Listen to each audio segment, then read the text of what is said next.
first parenting book I read was Honey for a Child's Heart. You know that book? No. It's a bibliography of books, so it just lists books at different age, and it was written by Gladys Hunt, and Okay. Which tells you something about, what I think is important about parenting. But, yeah. I remember one of my classes in college about it was child literacy. They told you, I haven't done this, but they told you should start reading to your baby before they're even born. Yeah. That they can hear your voice and just how important reading is. Yeah, it's clear they can hear your voice. That's very interesting. Mm-hmm. Do you remember? This sounds like, this happened so long ago, Lisa. But like, It did. Yeah. Do you remember what you were looking forward to, like before you had a child? What was on your mind? Yeah, I'm not sure I remember I'm looking forward to this. But I would say that the two things you just mentioned were priorities that we had in our household as well. Oh, that close? Yes. Yeah. This isn't that close. Yes, but I have skills. You have a booming voice. I have a booming voice. Yeah. But, like if you turn away like this, you can hear Right. A little discriminatory. So, yeah, I hate to say this, but, I'm pro. Yeah. But, yeah, that's good. That's good. Okay, because I'm going to want to do this. Yeah, no, that's great. So, Okay. So what, say again what we were looking forward to, or you can't remember? I don't really recall specifics, but I will say we also set out with purpose to do family dinners as a priority. Yeah. And reading before bed, which is one of my fondest memories of raising my kids. Was the bedtime routine. That sounds like that did work out, that you actually was something you did. You had dinners together and you read together. Yeah. Absolutely. Kind of non-negotiables. Yeah. Bedtime routine with reading and literature rich. What was favorite book of Josh's? Do you remember? Oh. Or favorite books? What were some of their favorite? So books that I read to this day with my grandkids. Alexander and the Terrible, Horrible, No Good, Very Bad Day. That's a good one. There's a book called The Wide-Mouthed Frog, which I had to repurchase because the old copy was, it's a pop-up. Yeah. And the old copy was not popping up anymore. And so I had to repurchase that so I could read that as a grandmother after having read it as a mother. We had a Noah's Ark book that the kids, we read so often that the kids I would pause and they would recite lines in the book. And I read that now with my grandkids and I can hear my children's voice. Aww. When I get to those particular lines. And I'm amazed. I feel like I'm going to start to cry right now. That's really powerful. And so, like eating together, did you do that? Was that like 7 days a week, or how did that work out? Probably changed as they got older. Yeah, it probably, would morph. But I can remember adjusting schedules, adjusting meal times to make that a priority as often as possible. Friday nights were always pizza. Yeah, pizza and a movie night, and there wasn't any other routine meal, but meal time was always a priority as a family. Yeah, yeah. What did you find to be most enjoyable as a mother? Ever? Oh boy. Oh no, I mean, you have to just whatever comes to your mind. So right now, I love having adult children. I just really enjoy seeing sort of the fruits of our labor, who they are, what they're becoming, what they've become.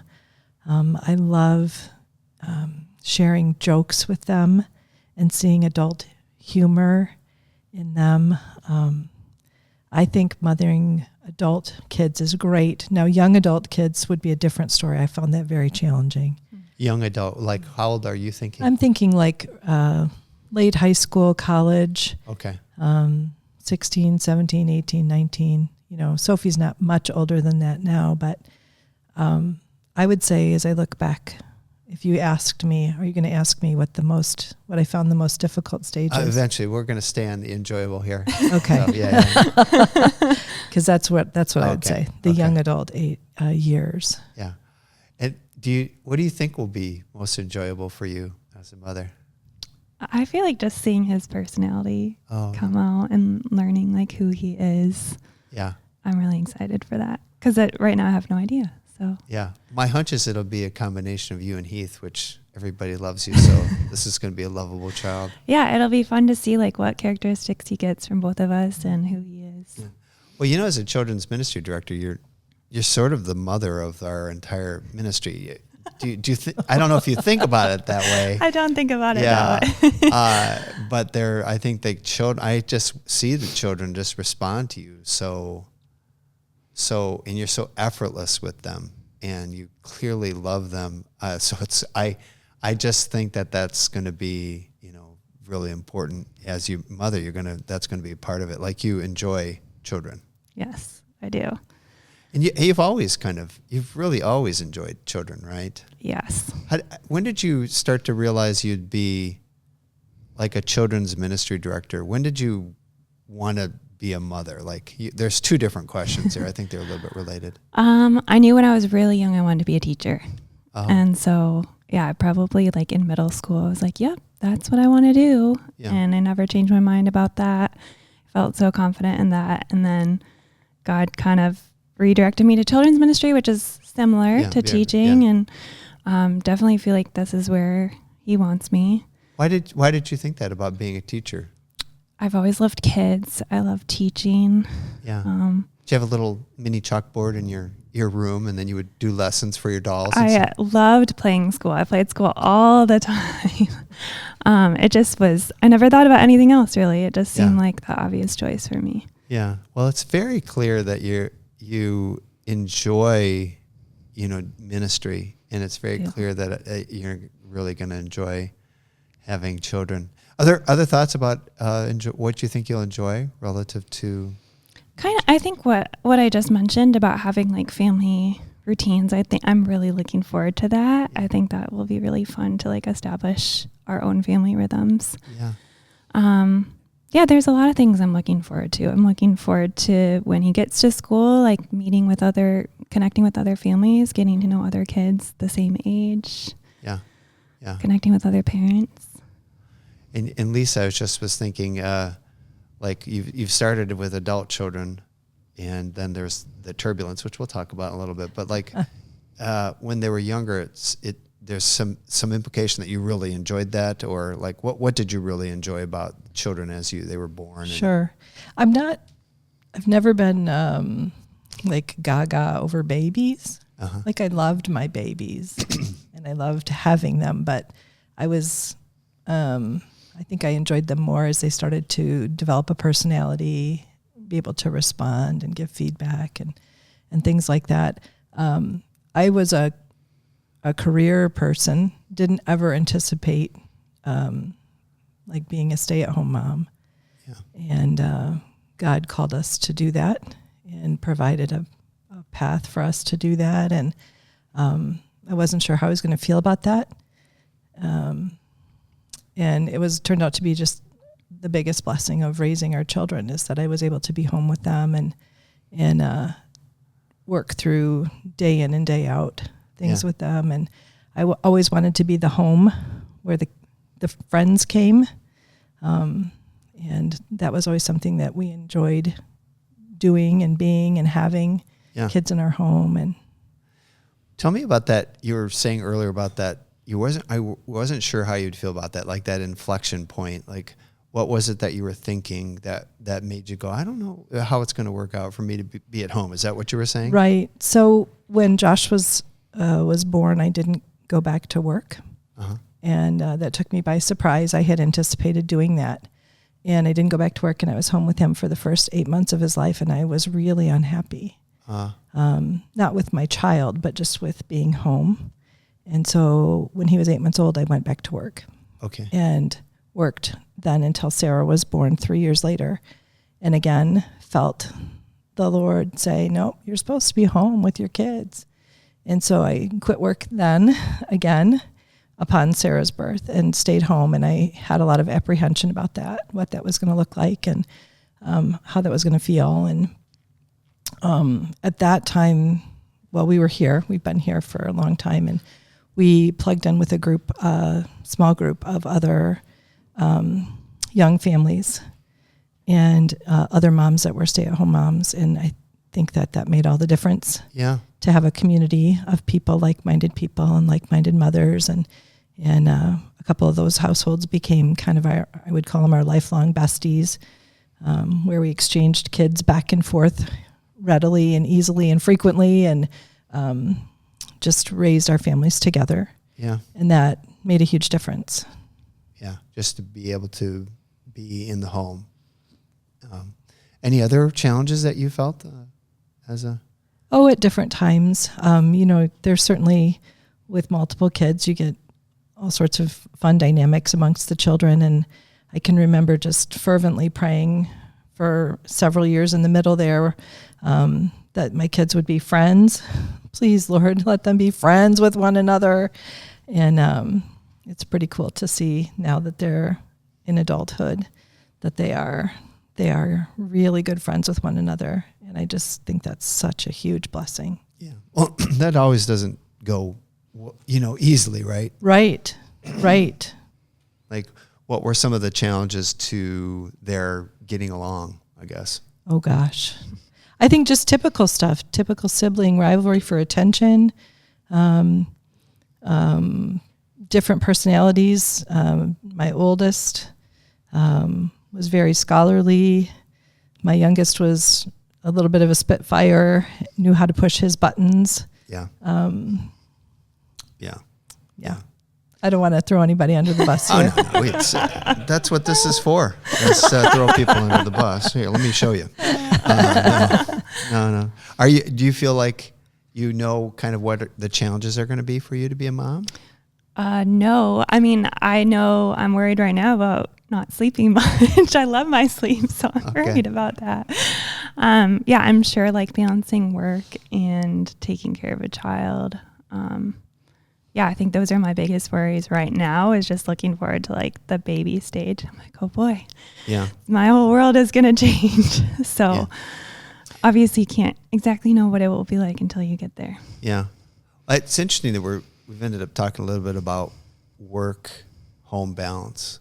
Like I don't know that there's a like a mandated way in which to raise children. It's really just trying to figure out what God's calling you to do and then doing that. You know, like Marcia was in the home until Jessie, our youngest, went to school. And then she worked full time as a public school nurse. But then she was on when she was at work when they were at school, and she was on vacation when she was on. But that's a very unusual job. I mean, there are very few and far between that are like that. So it just worked out. But it worked out. But I see that mothers, sometimes they have to work. It's just the way the life is. So, any other on the challenges end? And I'm going to kind of go back and also revisit the enjoyment issue. Just so, any other challenges that you're thinking about as you move into motherhood? When's your due date? Due date is September 28th. All right. I think obviously for Heath and I, like what we most want is to raise him in a way that honors God and to raise him to love God. And so that's a big, like, there's a lot there to think about how best to do that. Yeah. And a lot of decisions to make. So I think that's just something we talk about a lot, is how we want to do that, what we want to incorporate into our daily lives. What are your thoughts on how to raise a child so that they honor God? What do you think? I think just tying it in to our daily lives as much as we can, like talking about our own faith just in natural conversation, but also intentional things too, obviously, like praying with him and introducing him to God's word at an early age. Having him involved in the church community is a big one. But I do think a lot of it is just natural to how we live our daily lives and what we talk about. Yeah, how you and Heath are in your relationship with God, right? Yeah, I'm pretty sure you probably thought about that too. So, what were your thoughts on how to raise children? I mean, I think the last thing that you were just talking about, how you model your faith, right, for your kids, and make sure it looks authentic and not be caught in contradictory positions or situations and things like that. Our kids grew up in this church in Forest Park, and I never wanted this to be a chore or a place that they came unwillingly to, which was a bit kind of how I went to church as a young person, as a child and a young person. And I wanted this, we didn't want that for them. And I think that they felt like this was home to them and that they wanted to be here, that they looked upon being here as something positive and exciting. And, not every Sunday morning was smooth. I'm not saying that at all. But I think that was a very important part of them feeling like, I belong here. This is my place. I know this place. I know these people. I'm seen by these people. Yeah. Yeah. You had mentioned earlier, I just said I would come back to it, like that particular transition point from teens into college was a little bit of a challenge. What was the challenge about that? So specifically, I remember when my kids were in high school was a time when, for the first time in their lives, when names would come up and relationships would come up, and they would be people that I didn't know. We didn't know, that we weren't familiar with their home, their parents, how they were raised.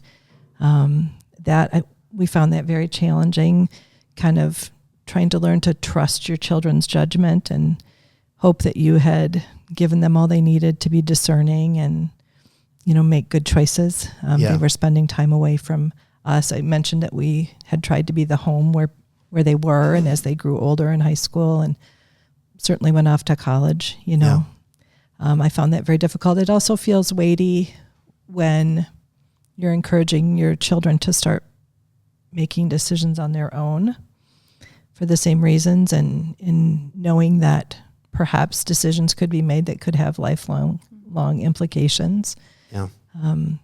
Versus, when they were younger, we made those decisions for them. And a lot of the time it was me, because I was with them day in and day out. But certainly Troy was involved in that as well. And so it was letting go of that control, trusting them, trusting the Lord's plans for them, and hoping that they were following those pathways. And I found that really difficult. And each kid had our kids are great. And we were very fortunate that they were spared from any, really concerning challenges and difficulties in life. But each kid had their own stuff. Yeah. And it wasn't always smooth, and it wasn't always easy, and they didn't always make perfect choices. And yeah. Well, as you go through things that you enjoy, and then you go into challenges, one of the things is that there's a continuing future, with a hope. And I just wonder, as you think about going into motherhood, like what are some of the things you hope for? One is what I just mentioned. I hope that he will grow to love God and know how much God loves him. That's probably the biggest hope. I hope that he builds a strong community. Definitely here at church, having people who know his name, and like you said, that he feels like it's a place where he belongs, and has people who care about him. Yeah, I hope that our house can be a safe place for him to feel comfortable and for him to invite friends to. Those would be some of my top hopes, I think. Yeah. Well, similar question. I mean, there's still the future. So what are you hoping for in the coming years with your kids? Well, I hope to be in relationship with them always. Yeah. Our family's pretty tight. I think you know that. I hope our grandkids continue on. I hope for more grandkids in the future, guys. Yeah. No pressure. I hope our grandkids continue on discovering Jesus for themselves and knowing God's love and his presence in their lives. Yeah. We're super fortunate right now. Everybody's nearby and we do life together on the regular. And I'd love to see that continue, but you never know where people are going to end up. And so I hope to have the ability to be in their lives for a long time. It was interesting you were saying earlier about that moment when they started going over to other places and there were people they didn't know. And I was in church with my oldest son and his wife this past Sunday, and I needed to get going, and so I had to, said goodbye. We did our hugs and stuff, and then I had to use the facilities, and then went off to the side. And then I was coming back through. My older son, he was already in a conversation with other people. He's very deeply people that I didn't know. I was just like, I don't know that person. And that feeling, I had that feeling all the time growing up, like, especially as I got older, who is this person? Like they end up living, they have their own life. Right. And it's apart from me. And in fact, the vast, vast majority of their life now is apart from us, even if we were living in this same city, they would be apart. And it's like, am I happy for that? Well, I am happy for that. Am I happy that, their child, my grandchild, is getting to know all bunch of people better than me? No, I'm not happy about that. I really want to be deeply connected, in an ongoing way. So it's just kind of an interesting, feeling of like this feeling or kind of responsibility we have to draw them close and then let them go. Like there's no finish line, or there's no I finished that chapter, now on to this other chapter. So like, how did you feel like you managed those kinds of transitions? Like, did you know, like, oh yeah, now God's telling me that I need to let them go? Oh, I mean, I do know that. That's a tough question. I certainly have cried lots of tears. Yeah. I try to be really open with them as I struggle. The sharing is hard. We're fortunate. The two kids that are married, we are fortunate to be able to be in somewhat of relationship with their spouses' families. And I'm grateful for that. It's hard sometimes. You feel like I'm not a very good sharer, right? I hear about the other grandparents or the other parents, and you get a little pang of jealousy maybe or something. I'm not answering your question. No, I think you are in a sense, because it's both and, you want to stay connected and you want to release them, but it's hard to actually do that. Mm-hmm. So, it's a transition thing. Like Alaina, you're probably in one of the biggest transition points of a human being, going from being from single to being married, and then from being married to carrying a living human being in your body. It's an amazing thing, isn't it? Yes, and I already feel like I can relate to the letting go issue because I'm such a control person. Like, even with just picking out like baby items, and I get so worried about everything. Like, am I making the right decisions about everything? No, that doesn't go away. Is it the safest option?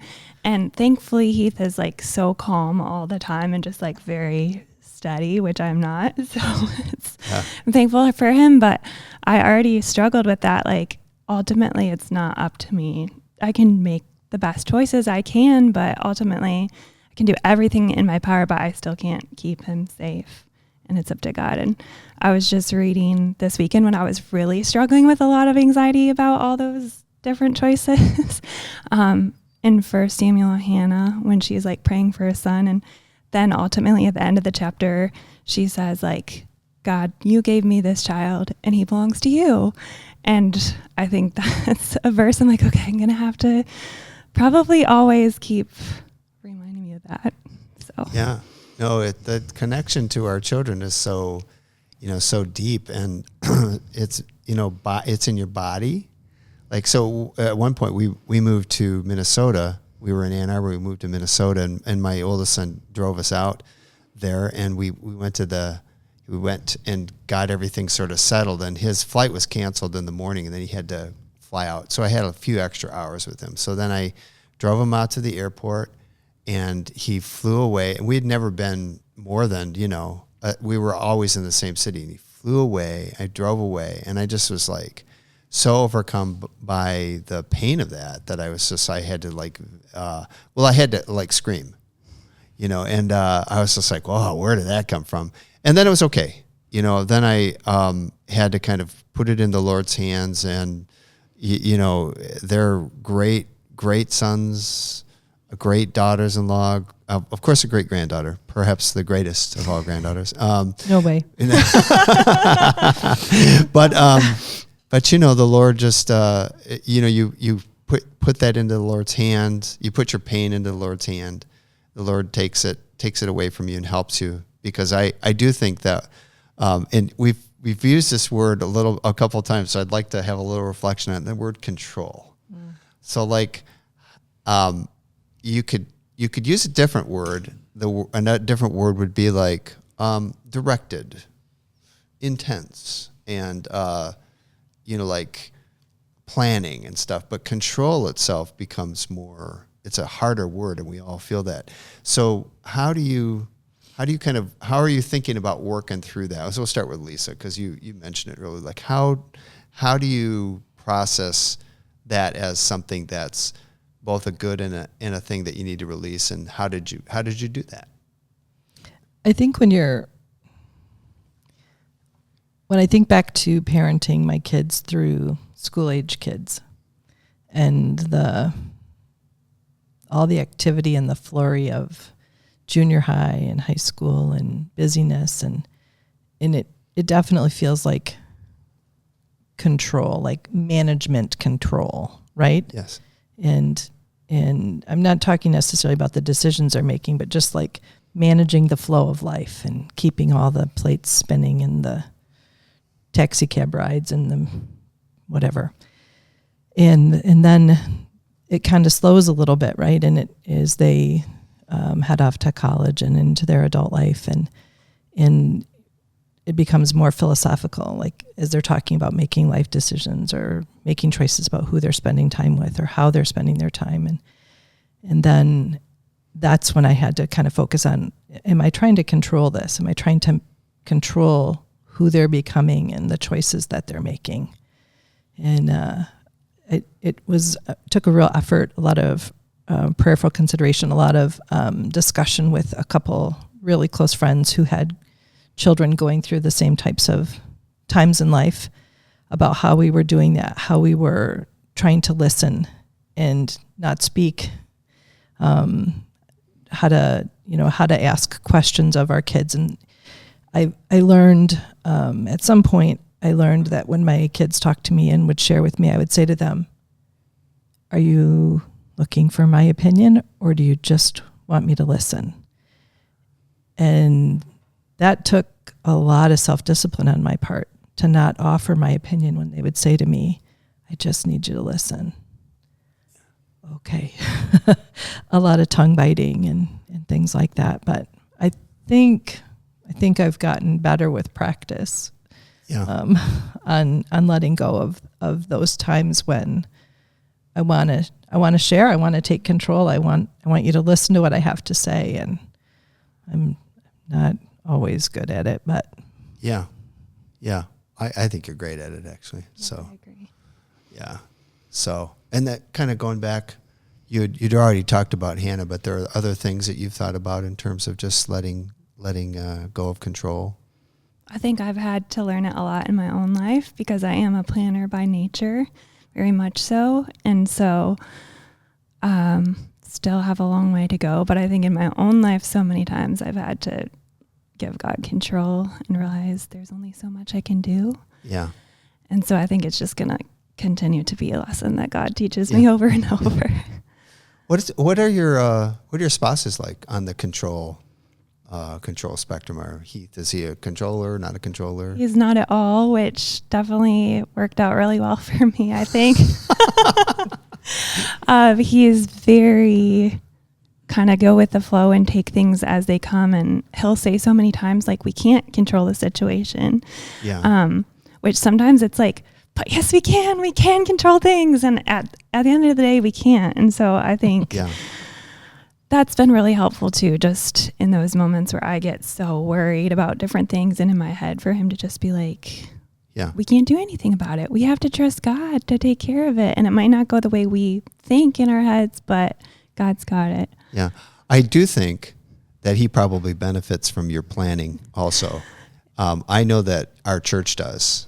I think you're the single, I've said this to you, this may embarrass you, but I think you're the single best children's minister I've ever been around. Thank you. Yeah, not mainly because of your planning. I think your love for children is really your primary, greatest asset, but the planning it's astounding, and so I would think that with somebody with that level of ability to plan, it can be very easy to think, well, we can plan everything. And right. There's so much in parenting that's, is that way, but there's so much that's not. So yeah. Thank you. Yeah. And Troy, how would you characterize Troy on the control spectrum? He's pretty easygoing. Yeah. Okay. So I think that we complement each other in that. And I know I've learned over the years that when he does assert an opinion or a feeling about something, that I need to listen to it because he feels pretty strongly about it. And if he doesn't feel strongly about something, he's very easygoing. And yeah, so that's kind of how we roll. Yeah, that's great. Well, I appreciate you guys taking time to do this, and if I haven't said this enough, you guys it's just wonderful to work with you. Not least because of how hard you work, but just also just who you are as people and the way in which you are with your children. I've gotten to know your children, Lisa, and I hope that we'll get to know your son, whose name is what? What are you going to name your son? It's a surprise. Oh yeah, this is kind of a journalistic thing. Did you have a suggestion? We're always looking for the scoop. Luke's a good name. Yeah, Luke just said that Luke is a good name, and it is a good name for a gospel, perhaps. But I'd like to commend the name Ken, as I don't know if you know that Ken means handsome. I did not know that. Yeah, you wouldn't be able to tell from the way I look. But are you spitballing now? Yeah, I'm just spitballing. I'm just spitballing. So yeah, I know.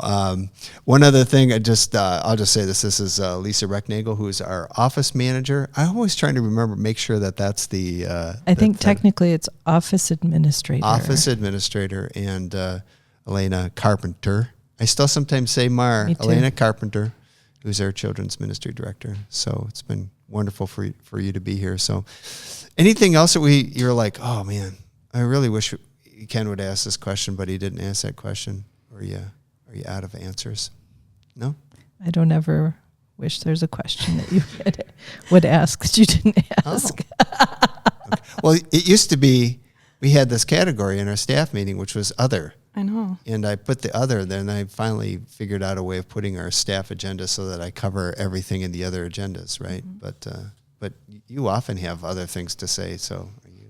I don't think so. I think it's interesting because I've never really, I haven't really been a mother yet. So It's interesting to be interviewed about motherhood. So it makes me think about things. Well, I think on Mother's Day, this is an ongoing challenge. We do want to have a recognition of it being Mother's Day. We want to talk with people who are mothers. We also want to give a sense to the wide range of what it means to be a mother, and the fact that there are many women who, for different reasons, are unable to be mothers, or there's been loss, there's been pain, things like that. So I thought it would be very interesting to have this contrast, which is also, there's a connection there because Lisa's gone through what you've gone through and you're going to go through what she's gone through. So, yeah. So anyway, thanks for your time today. Thanks, Appreciate Ken. it. Yeah, yeah. Fun. Yeah, it's good. Did you like my new way that I organized? Yeah. Let's put this down here. I actually never looked at it once I... So now if you were Alaina or Lisa, you'd have to cross off the ones we did. Yeah, that's really true. But what I just do is I just pick them up and then I'm just going to throw them away. Nice. Yeah. But I do find that I've always found the way that Alaina does her lists, she obliterates her thing. Like I just kind of check it because I want to make sure I knew what I did. But it's almost like once she's done it, it no longer exists. I scribble it out, but not quite with the intensity. No, you really have to get intense about it. I can't wait to see your mothering lists. I'm scared. Like I'll have sticky notes everywhere. Are you scared? About motherhood? Yeah. Definitely have some fears. Oh, okay. Yeah. I'd say that's pretty normal. Yeah. Just the way you said it. I just wondered if there were particular fears that you had. I mean, yeah, I think I talked about some of them. I think at first it's just like lack of sleep, trying to figure out what to do with a newborn baby, not knowing really what to do. I feel like you can be the most prepared and the most calm-spirited, even-spirited person. Which I'm not anyway. It still throws you for a loop.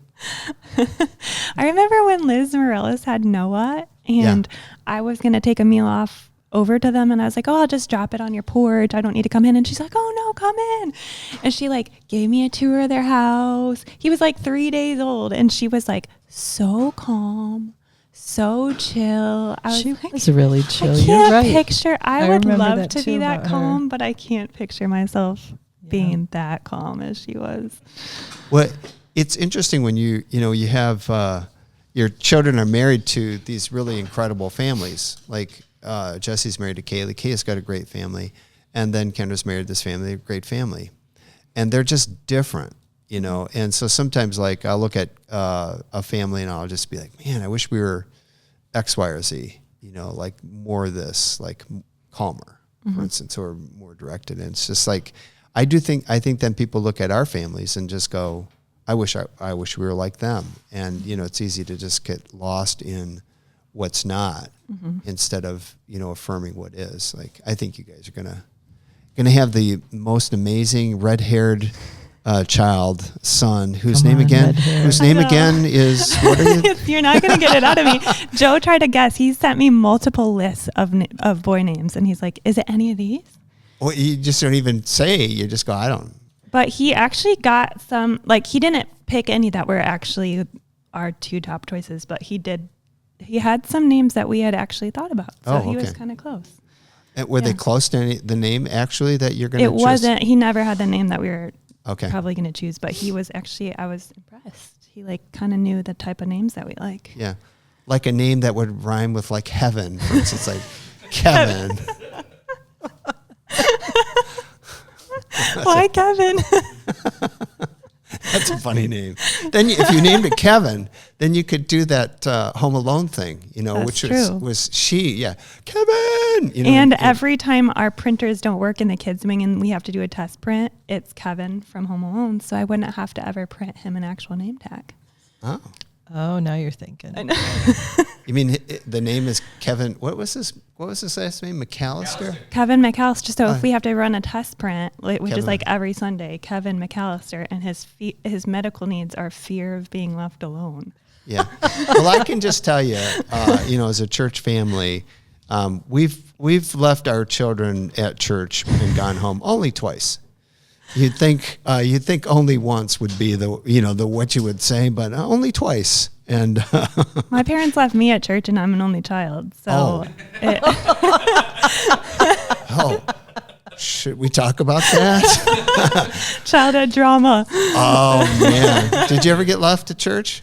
I don't recall myself ever being left at church, nor do I recall ever leaving. My kids will have to weigh in and let me know. I don't recall ever leaving any of our kids. We weren't a church family, but I got separated at the what do they call those military like marketplaces, the KP or the KX or something like that. Anyways, I just waited at the door with my comic book until she came through. That's what my mom tells me. I have no memory of it.